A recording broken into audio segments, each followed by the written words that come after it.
Chapter 2, Organizational Problems. If indeed it still seems necessary to propose another reading of Phenomenology of Spirit, one that claims some difference from the seemingly innumerable studies of this work only partially conveyed by the most extensive bibliographies, this not only has to do with the relatively recent rediscovery and revival of interest in this book 7 about which Hegel himself had mixed feelings later on in his career as he elaborated that Hegelianism which, as a philosophical system, would be synonymous with his name down to the 1930s. He himself meant it, as his 10-year publication, to be a teaching manual, when in the Nuremberg Gymnasium the effort proved a dismal failure. As I have already observed, he not only abandoned his commitment to the teaching of philosophy in the secondary schools, but began to plan new and far more systematic manuals, most notably the 3-volume Encyclopédie, which henceforth left the position of the Phenomenology in permanent doubt, for himself as well as for his followers. Was it an introduction or propedeutic to philosophy, something whose possibility its own Vorwort vigorously denies, or was it actually one constitutive part of that philosophy whose various panels, logic, aesthetics, political philosophy, science, seemed to leave no place for it? Uncertainties of this kind are welcome in the way in which they expose the text to multiple possibilities of interpretation which cannot be resolved philologically. But what far more insistently calls for rereading and reinterpretation is the presence in this book of a number of themes which have seemed permanently relevant over the last century, despite or perhaps even because of the radical changes in the historical situations in which, as questions, they still insistently reappear. These are most notably the master-slave dialectic and the infamous end of history, but the unhappy consciousness and the beautiful soul are also still very much with us,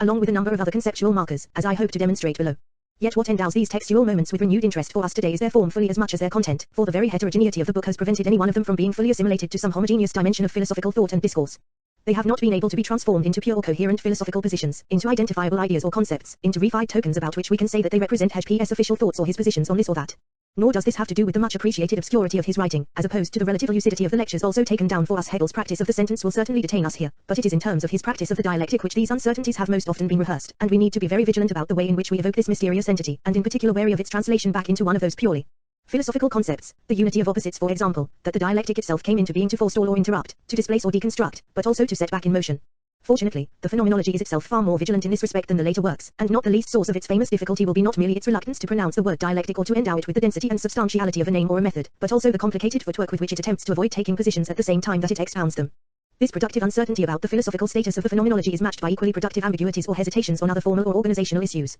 It has for example been noted, practically since the first publication of the book in the triumphant Napoleonic years, that there is a gap and a division, not to speak of an opposition, between the first chapters, on consciousness, and the bulk of the later chapters, which professional philosophers are inclined to describe as sociological, when they do not simply deal with what can be designated as the history of ideas. It may be thought that Hegel himself attempted to mask or paper over this shift of registers by introducing a set of superimposed oppositions which certainly complicate this issue. Thus the consciousness chapters are contrasted with the self-consciousness section, followed by a section on reason, Vernunft, which on one numeration, as C, completes the triad on consciousness, but on another, simultaneous, 1, as A, appears to oppose itself to spirit, Der Geist, BB, itself then followed by CC, religion, and DD, absolute spirit, as though these 4 categories now formed yet a different kind of series. It is certain that the large virtually self-sufficient panel on religion complicates the issue in ways I will discuss later on, while absolute spirit turns out to be little more than a summary of the book we have just read. At any rate, it is also clear that at least part of the reason section, observing reason, falls back into the purely philosophical classification insofar as it is a contribution to that subsection of philosophy called epistemology, while the preceding section on self-consciousness, which contains the famous master-slave episode, would seem, as political philosophy, to anticipate the sociology-history of ideas category, into which its accompanying panel on stoicism, skepticism and the unhappy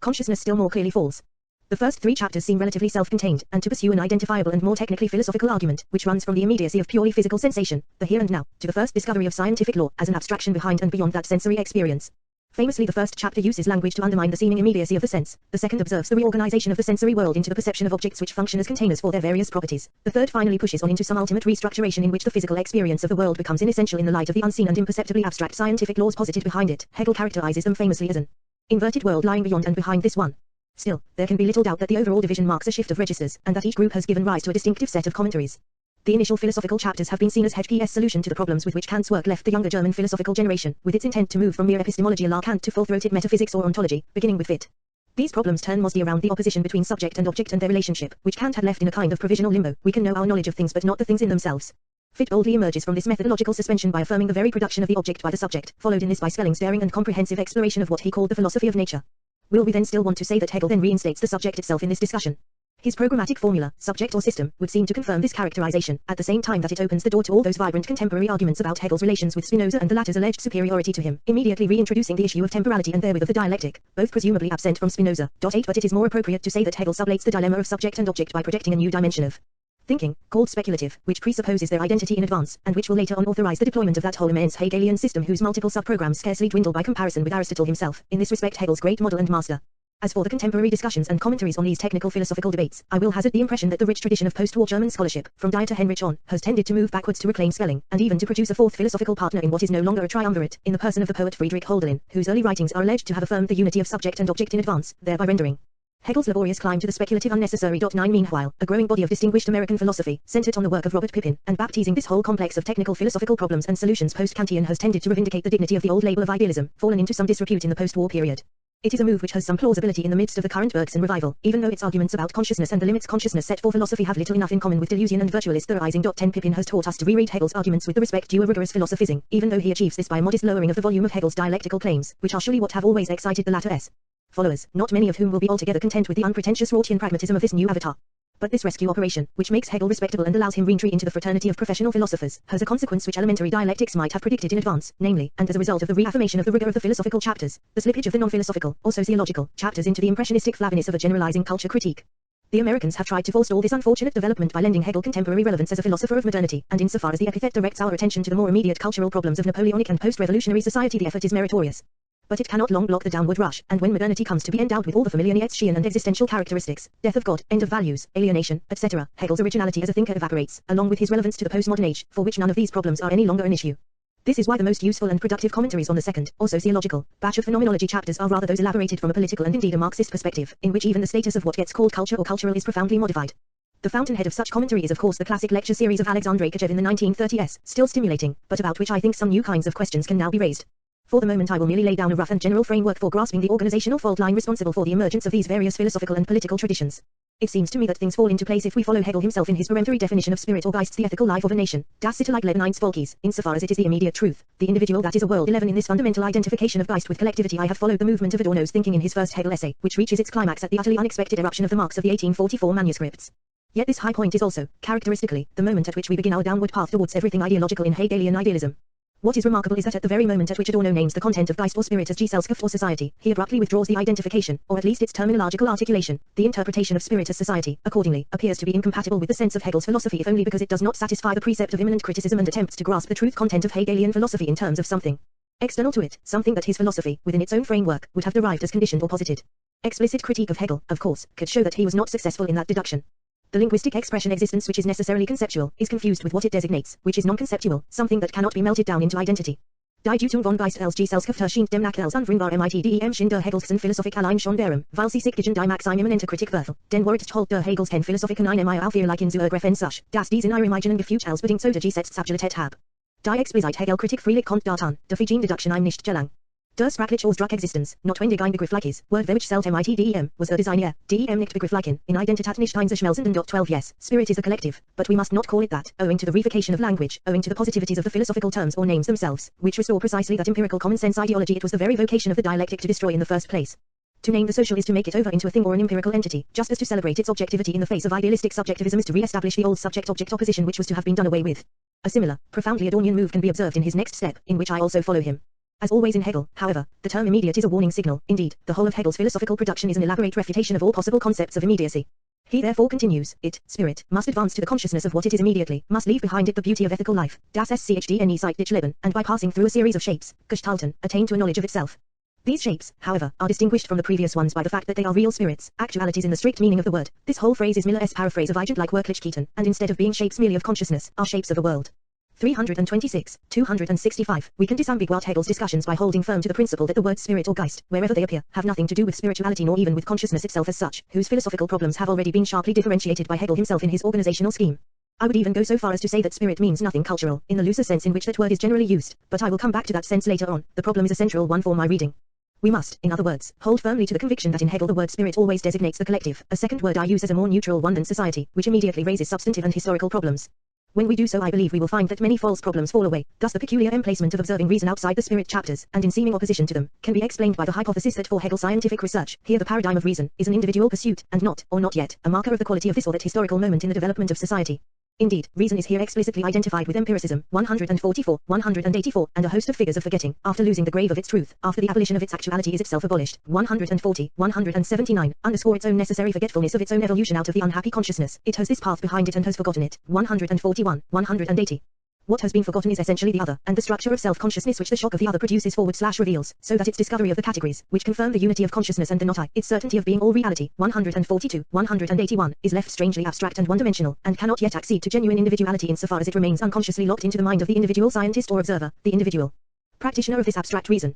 The moment of reason here is therefore not yet the discovery of spirit, but rather that of the emergence of Vernunfi or understanding. 142, 144, 182, 184, an essentially spatial and non-reflexive mode of consciousness. With the self-consciousness chapters, and up to the emergence of spirit as such, we traverse a seemingly heterogeneous mixture of subjects, which include chapters on the history of philosophy and the emergence of natural science, as well as brief but probing excurses into passion, hedonism, romanticism, and 18th century virtue, along with the emergence of modern or secular individuality. In their various ways, all these topics lay the groundwork for the more recognizably historical chapters of the section entitled Spirit, which I have translated here as the social collectivity. A first pair of chapters, self-consciousness, lay in place a kind of existential progression, which includes the famous section on the struggle between master and slave, and the various existential metaphysical options on offer in the desolation of the Roman Empire, Stoicism, skepticism, and Christianity, the unhappy consciousness. The next or transitional group of chapters, entitled Reason, and posing the significant question of its possible distinction from self-consciousness on the one side and spirit on the other, take up the topics of science, classificatory, psychological and as it were neuromaterialistic, libido, and work. These are then the epistemological, psychoanalytic and Marxian preconditions not only for individualism and modernity, but above all for the full-blown emergence of history in the chapters organized around spirit.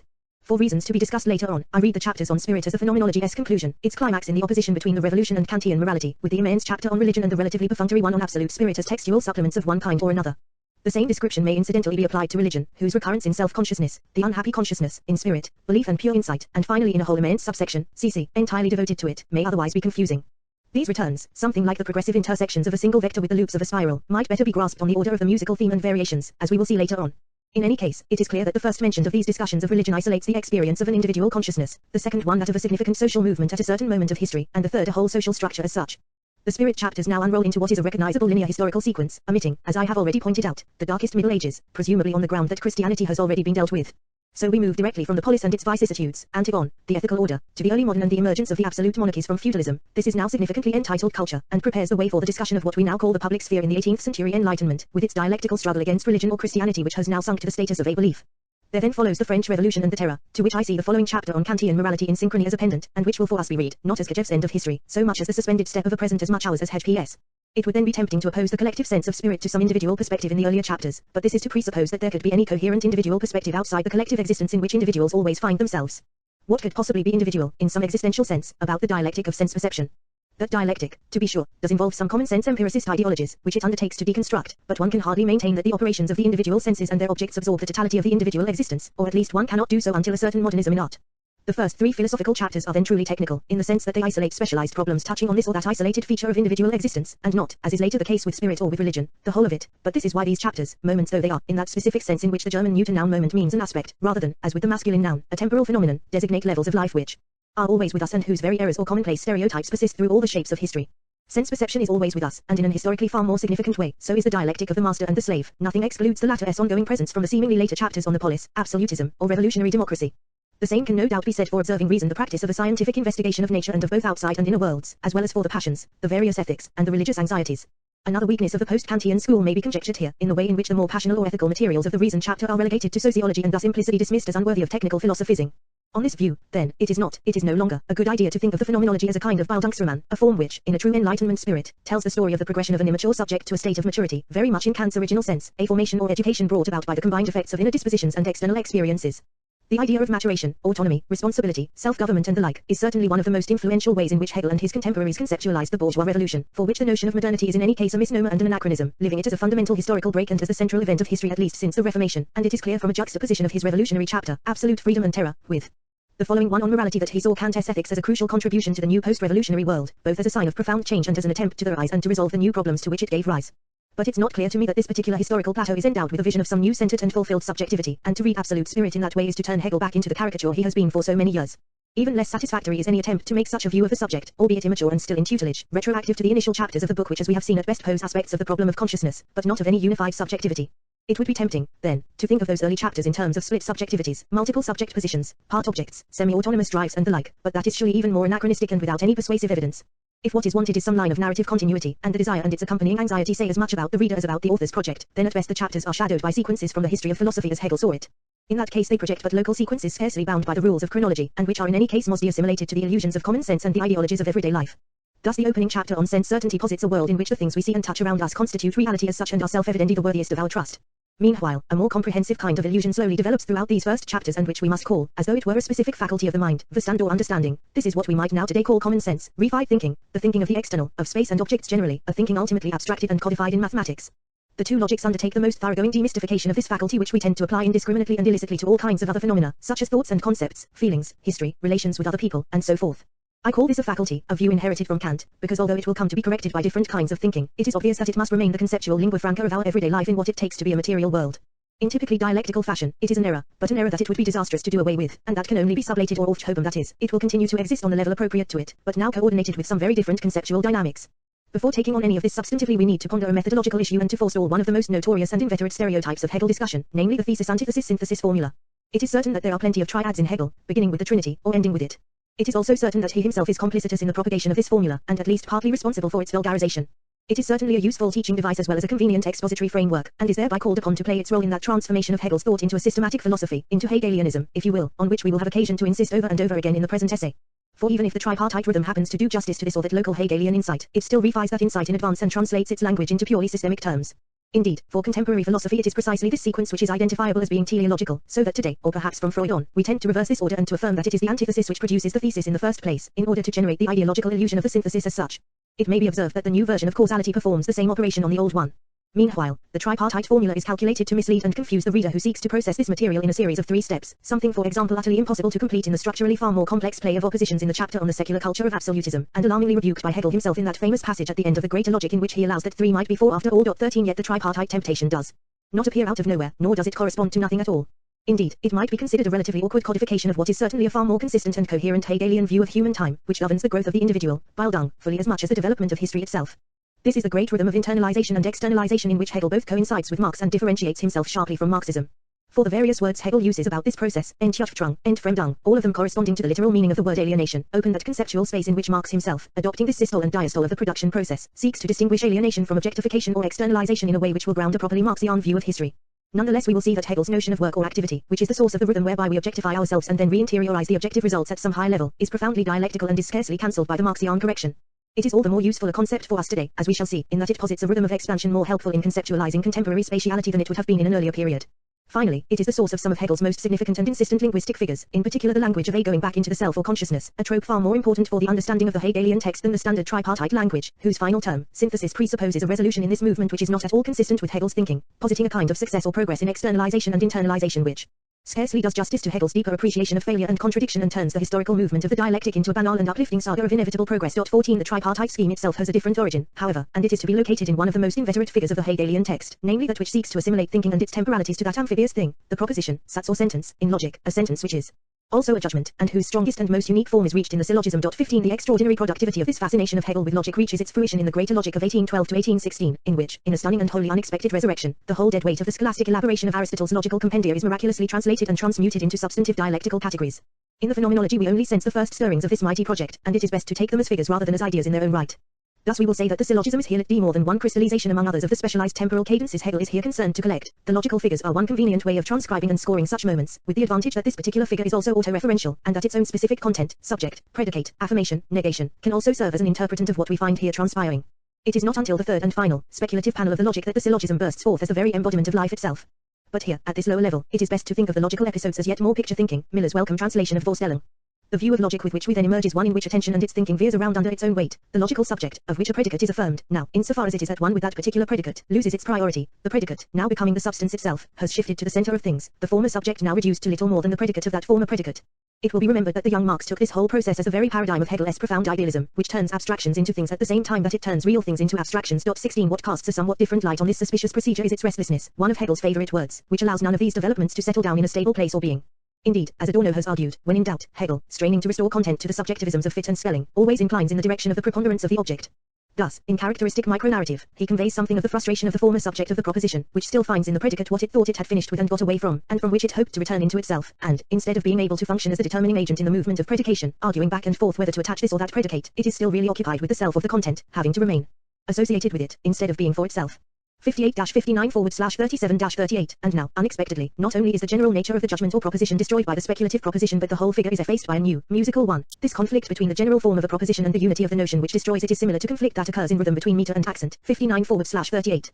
This illustration will be enough to warn us against identifying Hegel's thinking with any of the figures he uses to describe it. Some of them, to be sure, if properly marked as figures in advance, can be helpful in isolating this or that significant feature. The tripartite formula, for example, can suggest the all-important unity of opposites by way of its first 2 terms, and provided we abandon the obsessive search for syntheses. Meanwhile, the form of the syllogism can also be useful if we focus attention, not on its results or conclusions, but rather on that middle term shared by both subject and predicate, a kind of Hölderlinian primordial unity, from which, as we shall see, both terms emerge and to which they strain to return at the end of the logical process. Even these examples, however, suggest yet a further lesson, namely the need to stress an open-ended Hegel rather than the conventionally closed system which is projected by so many idle worries about absolute spirit, about totality, or about Hegel's allegedly teleological philosophy of history. Indeed, the doctrine of the middle term suggests a very different Hegel who may serve as a corrective to the traditional ones. This is the Maoist Hegel proposed by Alain Badiou, in which the metaphysical spirit is expansive rather than centripetal or cyclical. Here the central dialectical movement is identified as the one dividing into two, and it is clearly quite distinct in spirit from those figures that emphasize, for example, the return of consciousness into itself, 350 to 351, 425. 17. We will also return to this new pattern of infinite scissorparity, which is to be found explicitly articulated in Hegel's political thought, later on.